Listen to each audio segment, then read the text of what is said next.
War మూవీలో నడుస్తున్నటువంటి Hrithik Roshan junior NTR ఇది ఒక ప్రెస్టీజియస్ ప్రాజెక్టుగా తీసుకున్నారన్న విషయం మనకు తెలియదు కాదు. యష్ రాజ్ ఫిల్మ్స్ దీన్ని అత్యంత భారీ ఖర్చుతో నిర్మిస్తుంది.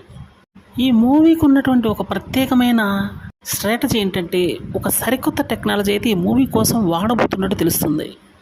హృతిక్ రోషన్ కానీ జూనియర్ ఎన్టీఆర్ కానీ ఇంట్రడక్షన్ సీన్స్ అయితే దుమ్ము రేపే లెవెల్లో ఉంటాయట. దీంతో పాటు హీరోయిన్స్ కూడా ఈ మూవీలో అదిరిపోయే రేంజ్లో కనిపిస్తారట.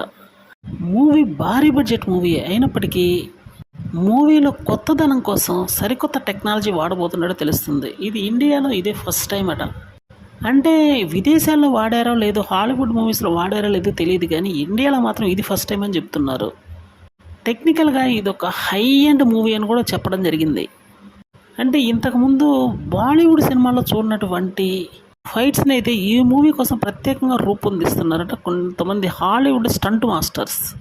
హృతిక్ రోషన్ గురించి ప్రత్యేక చెప్పాల్సిన పని లేదు. జూనియర్ ఎన్టీఆర్ గురించి కూడా మళ్ళీ ఇంట్రడక్షన్ అవసరం లేదు. ఆల్రెడీ RRR మూవీలో చూశారు కాబట్టి యాక్షన్ సీన్స్ ఈ మూవీలో అంతకు మించి ఉంటాయట. అసలే మూవీ మీద ఉన్నటువంటి హైప్ కారణంగా మూవీ